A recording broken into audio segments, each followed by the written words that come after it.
আমরা দুইবার এর পূর্বে আমরা স্বাধীন হয়েছিলাম, 47-এ, 71-এ। যারা এই স্বাধীনতার লগ্নে জাতিকে ওয়াদা করেছিলেন যে সমস্ত অধিকার ফিরিয়ে দেওয়ার, তারা কেউ অধিকার ফিরিয়ে দেননি, তারা কথা রাখেননি, তারা দফায় দফায় জাতির সাথে বেঈমানি করেছে।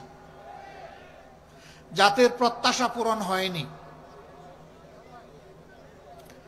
বিশেষ করে স্বাধীনতার পর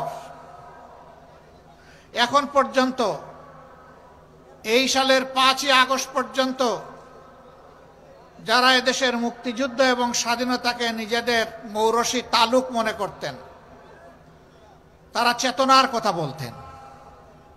চেতনার কথা বলে বলে এই জাতিকে তারা লুণ্ঠন করেছেন, গণহত্যা চালিয়েছেন। তাদের সন্তানেরা আকাম কুকাম করে ধর্ষণের সেঞ্চুরি পালন করেছে।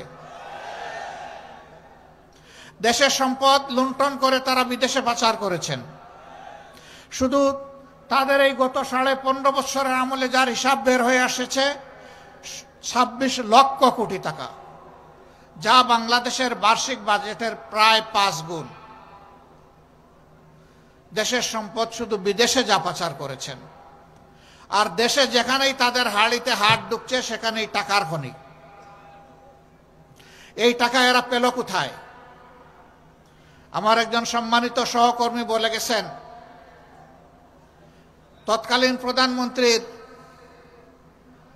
পিয়নের অ্যাকাউন্টে ছিল 450 কোটি টাকা।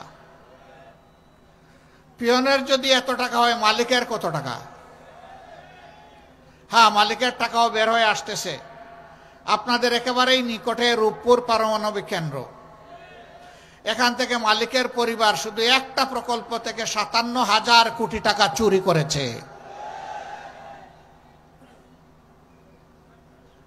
এইভাবে যেখানেই মেগা উন্নয়নের কথা বলা হয়েছে সেখানেই মেগা ডাকাতি করা হয়েছে।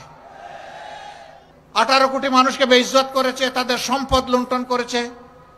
সিন্ডিকেট করে বাজার মূল্যের অগ্নিমূল্য তারা চালু করে দিয়েছিল, যে সিন্ডিকেট এই সরকার এসে এখনো ভাঙতে পারেনি।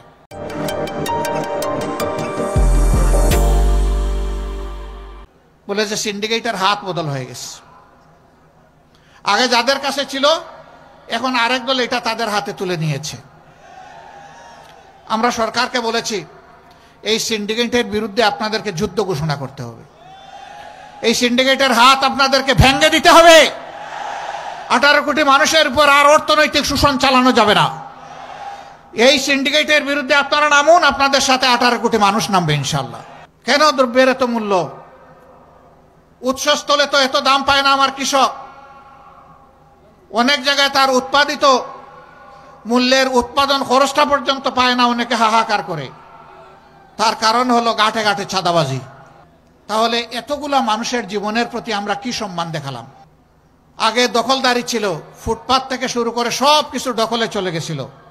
এখন তো আর দখলদার নাই, এখনো আছে। এই চাঁদাবাজি দখলদারি মুক্ত বাংলাদেশ আমরা গড়তে চাই।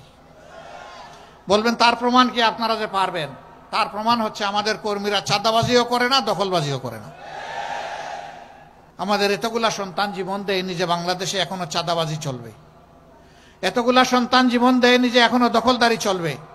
এতগুলা সন্তান জন্ম দেয়নি এখনো ভাগ বাটুরা করে সর্বত্র ঘুষ বাণিজ্য চলবে, এমনকি মামলা বাণিজ্যও চলবে। এর জন্য আমাদের সন্তানেরা জীবন দেয়নি। এতগুলা মানুষের প্রতি, জীবনের প্রতি, রক্তের প্রতি, লাল রক্তের প্রতি গাদ্দারি করা চলবে না। এই রক্তের আমানত রক্ষা করতে হবে, সম্মান দেখাতে হবে। তাই আমাদের সন্তানদের স্লোগান ছিল মাত্র একটা, উই ওয়ান্ট জাস্টিস।